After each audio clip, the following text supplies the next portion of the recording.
تیسری صلیبی جنگ اب بھی جاری تھی۔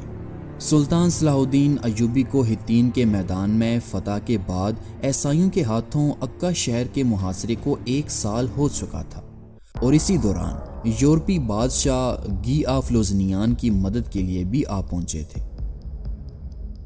عکا شہر کو بچانے میں سلطان صلاح الدین ایوبی کی صحت کافی خراب ہو چکی تھی۔ سلطان اب زیادہ تر اپنے خیمے میں ہی رہنے لگے تھے۔ سلطان نے اپنے مشیروں سے مشورہ کیا کہ صلیبیوں کے خلاف اب ہمیں کیا حکمت عملی اپنانی چاہیے۔ کچھ مشیروں نے یہ مشورہ دیا کہ ہمیں صلیبیوں کے خلاف جنگ جاری رکھنی چاہیے۔ کچھ نے کہا کہ یورپ سے فوجی کمک آنے سے پہلے ہمیں گھی کو شکست دینی چاہیے، کیونکہ ہمارے سپاہی ایک طویل جنگ کی وجہ سے کافی تھک چکے ہیں۔ لیکن اسی دوران سلطان صلاح الدین ایوبی کو دمشق سے یہ خبر موصول ہوئی کہ بادشاہ فیڈرک باربروسا اپنی 2 لاکھ کی فوج کے ساتھ شام پر حملے کا ارادہ رکھتا ہے۔ اسی لیے سلطان صلاح الدین ایوبی نے اپنے دستے راز بہاؤالدین زکریا ابن شداد کو دمشق کی طرف روانہ کیا تاکہ وہاں سے ایک نئی فوج بھرتی کی جا سکے۔ ادھر فیڈرک باربروسا اپنی فوج کے ساتھ بازنطینی زمین کو عبور کرتا ہوا گیلی پولی جا پہنچا تھا، جہاں سے اس نے سلجوقی سلطنت کے راستے آرمینیا میں داخل ہونا تھا۔ سلجوقی سلطنت میں داخل ہونے کے بعد باربروسا کو سلجوقی فوج کا سامنا کرنا پڑا۔ اس دوران سلجوقیوں نے جرمن فوجوں کا ڈٹ کر مقابلہ کیا، لیکن پھر بھی باربروسا سلجوقی سرحد کو عبور کرتا ہوا آرمینیا جا پہنچا۔ جرمن فوج کی پیش قدمی کافی سست تھی، اسی لیے باربروسا نے دریائے صلیب کو عبور کرنے کا فیصلہ کیا، لیکن اس کا یہ فیصلہ اس کی زندگی کا آخری فیصلہ ثابت ہوا، کیونکہ برف سے جمے ہوئے دریا کو عبور کرنے کے دوران برف ٹوٹ گئی اور بادشاہ باربروسا گھوڑے سمیت دریا میں ڈوب کر ہلاک ہو گیا۔ اس کی موت کے بعد اس کا بیٹا فیڈرک سویبیا بادشاہ بنا، لیکن جرمن فوج مسلسل پیش قدمی، ایوبی فوج کی دہشت اور بیماری کی وجہ سے کافی کمزور ہو چکی تھی۔ ادھر دوسری جانب عکا شہر کا محاصرہ بدستور جاری تھا۔ اہل شہر کے پاس خوراک کا ذخیرہ ختم ہو چکا تھا، جس کی وجہ سے عکا کے مسلمان زندگی کی بازی ہار رہے تھے۔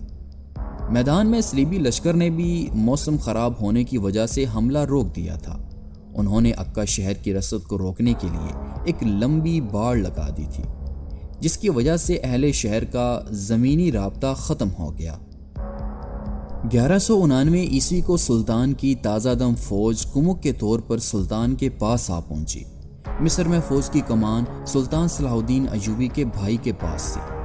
اسی ماہ کے اختتام پر سلطان کا بھائی 50 جنگی جہازوں اور وسیع خوراک کے ذخیرے کے ساتھ عکا شہر آ پہنچا اور اس نے صلیبی بیڑے کو بھی تباہ کر دیا۔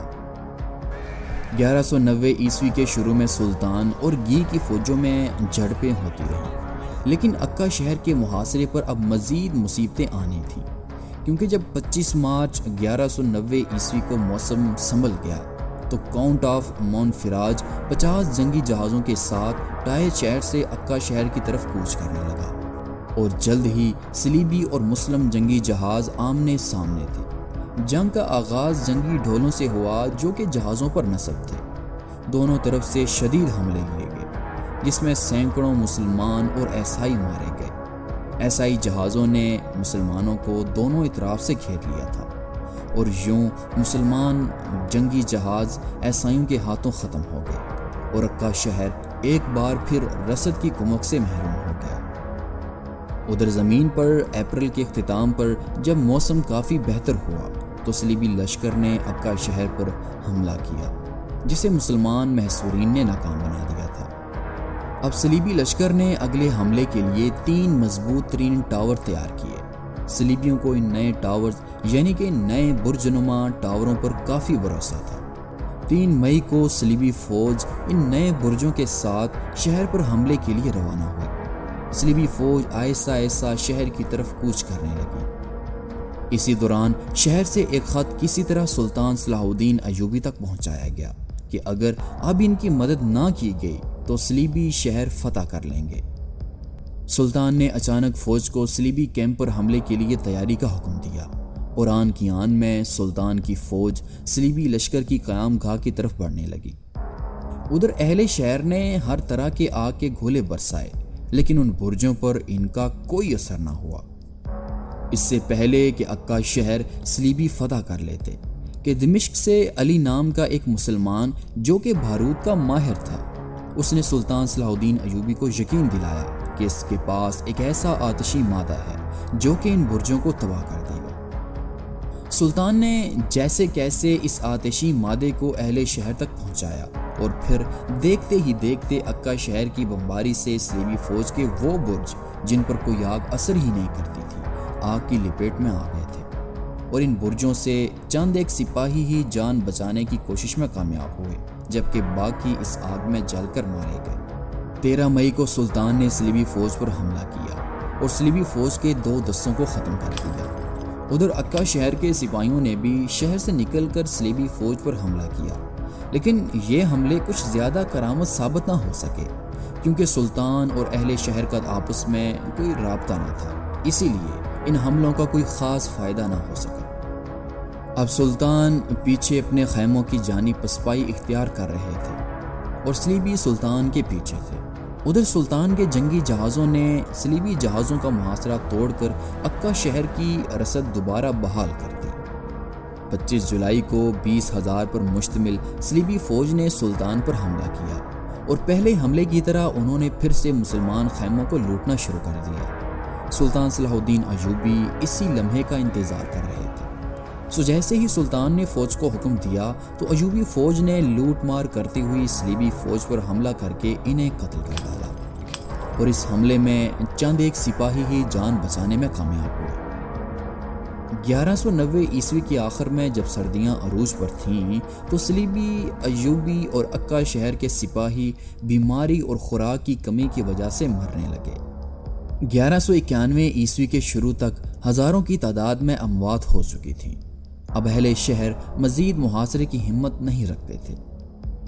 اپریل 1191 عیسوی کو فرانسیسی بادشاہ فلپ اگسٹس اپنی فوج کے ساتھ 6 جنگی جہازوں پر عکا شہر کے سامنے آ پہنچا، اور اس نے آتے ہی محاصرے کے لیے برج بنائے، اور 30 مئی کو اس نے شہر پر آگ برسانا شروع کی، جس سے قلعے کی دیواروں کو کافی نقصان پہنچا اور کئی مسلمان شہید ہوئے۔ اس دوران 1 جون کو انگلینڈ کے بادشاہ رچرڈ شیردل نے سائپرس، جو کہ بازنطینی علاقہ تھا، اس پر حملہ کیا اور یہاں سے سونا اکٹھا کیا۔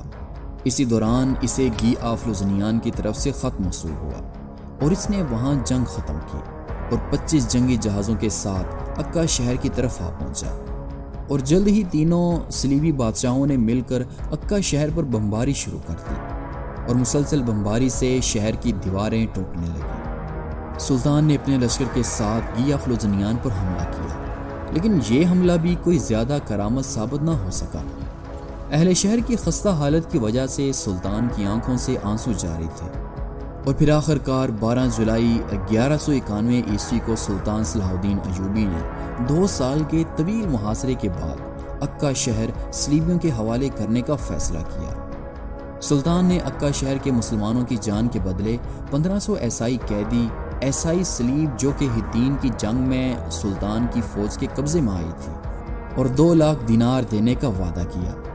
عکا کی فوج نے شہر کے دروازے کھول دیے، اور تمام فوج اور شہریوں نے صلیبیوں کے آگے ہتھیار ڈال دیے۔